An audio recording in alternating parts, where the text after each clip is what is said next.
Thanks very much for staying with us. Time now for Eye on Africa with me, Georgia Calvin-Smith. Tonight, ceasefire talks are undermined over DR Congo's conflict as M23 rebels snub new Doha negotiations and reportedly push on and seize another eastern mining hub.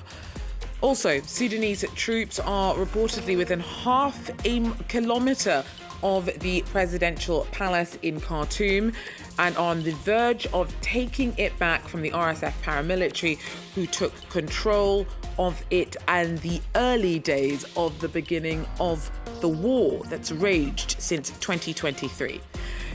And one of Africa's most successful Olympians becomes the International Olympic Committee's next woman chief. And first woman chief, Kirsty Coventry, Zimbabwe's sports minister and a two-time Olympic gold medalist. She says her win is one for diversity.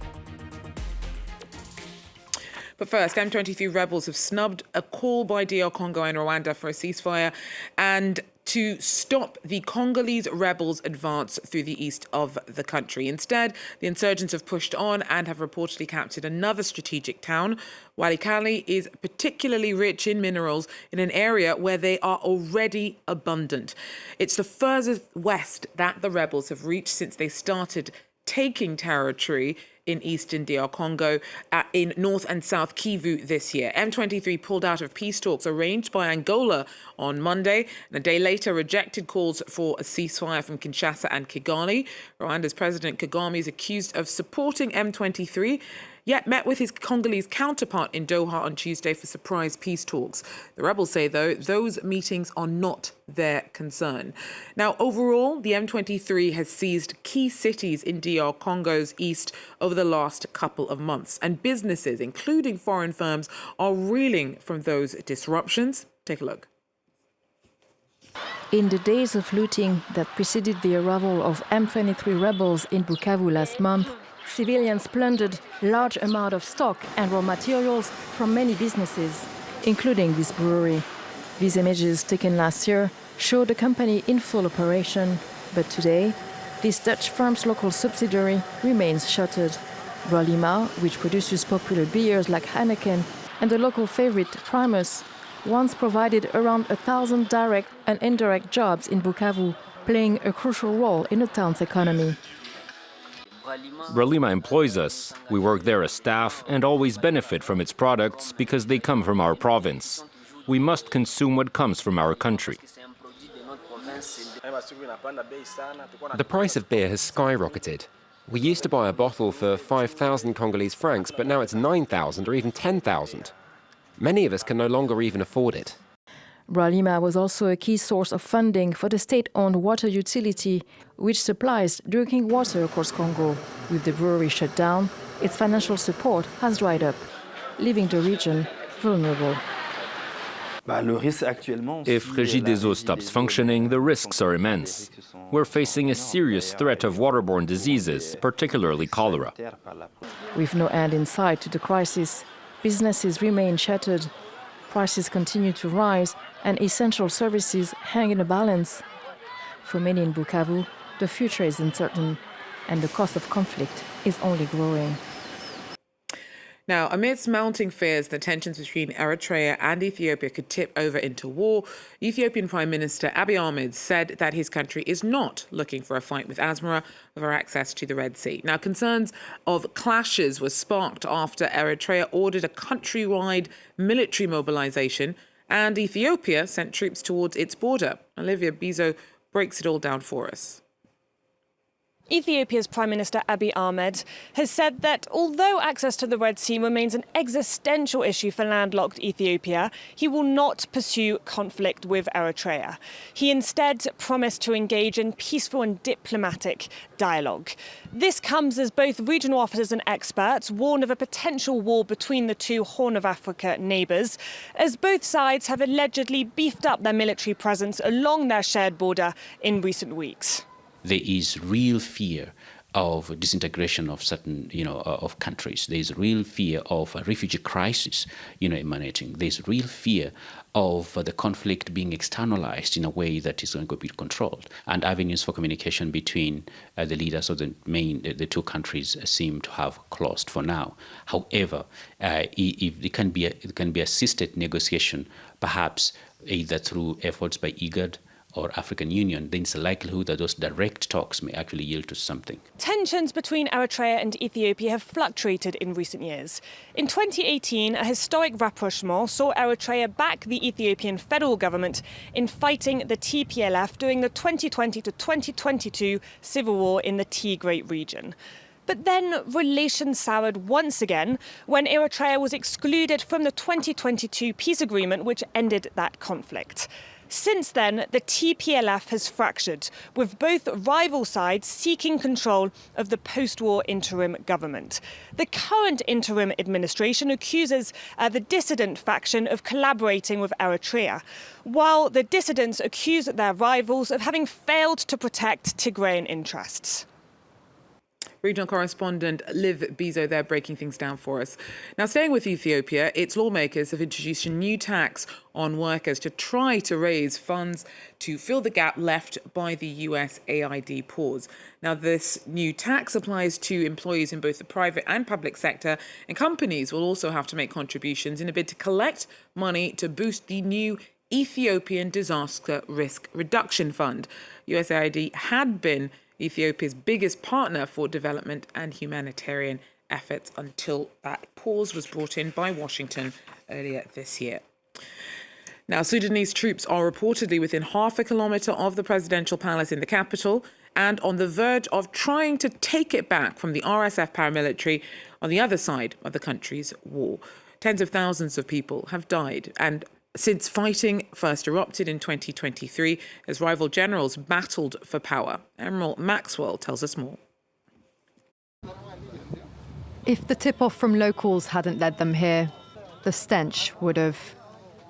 Red Crescent volunteers have been recovering bodies from streets, houses, and even wells. We were told by residents of Al-Wali Street that the RSF was here and that they were killing citizens and throwing them into this well here. The well is 18 meters deep, and among the dead were women. Some of the bodies have injuries to suggest they were thrown in alive.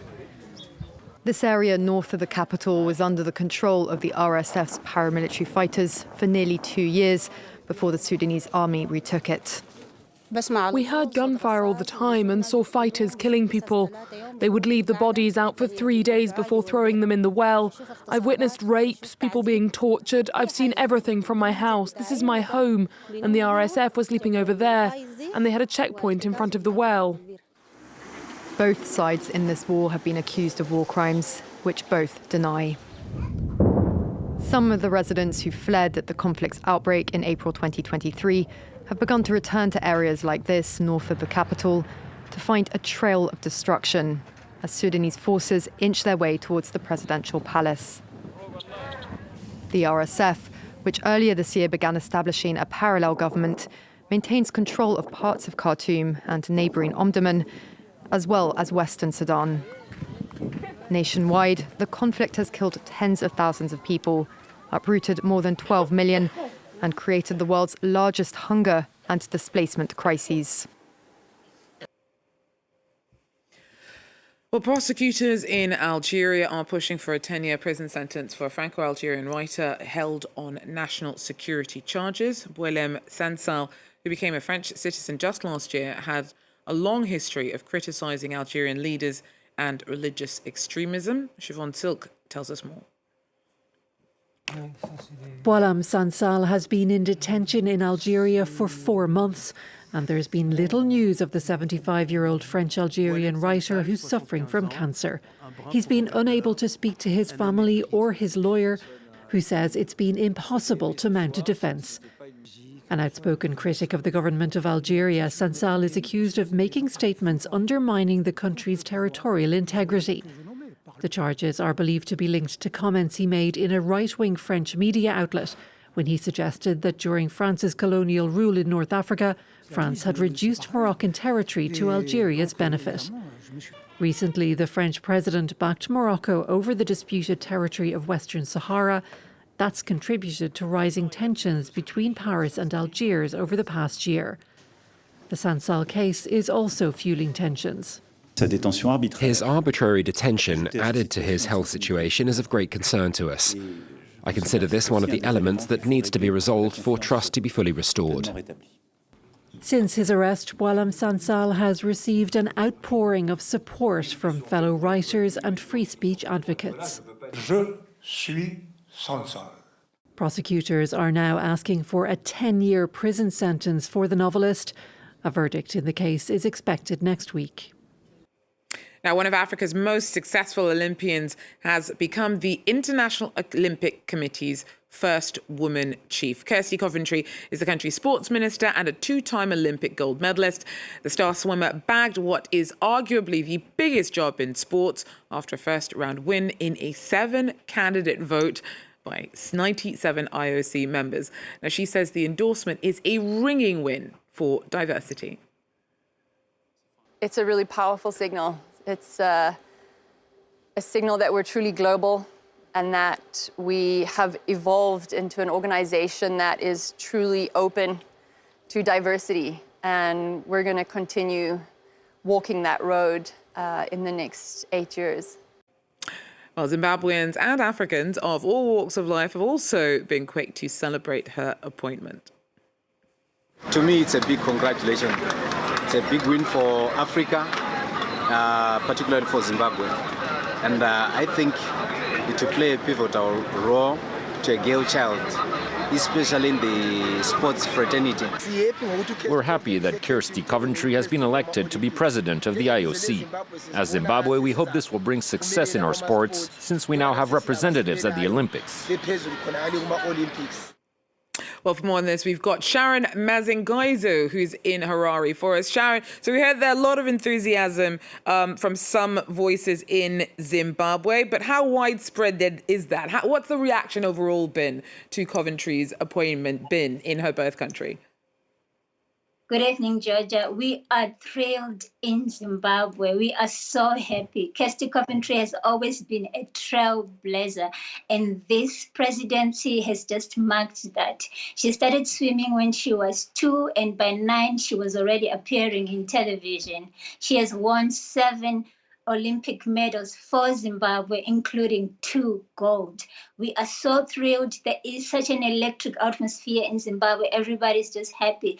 Coventry is currently Zimbabwe's Minister of Sport right now. There was a bit of controversy about her association with the Zimbabwean government, but she defended her position, saying she wants to promote sport in Zimbabwe and make sure that it's accessible to everyone. Currently, she has swimming academies in Zimbabwe where she teaches and coaches young children from underprivileged communities how to swim. She's always had a way of bringing unity, bringing people of Zimbabwe together. Here in Zimbabwe, we know her as the Golden Girl. Every time she won an award, she came home and we celebrated. This is what we're doing right now in Zimbabwe. We are celebrating. Oh, that's so lovely to hear. I'm so glad to hear so much excitement in your voice. Sharon Mazingai there for us in Zimbabwe. And I believe that Kirsty Coventry will be taking up her new role in June. That is, though, all we have time for Eye in Africa. Thanks for joining us. Do so again. Take care.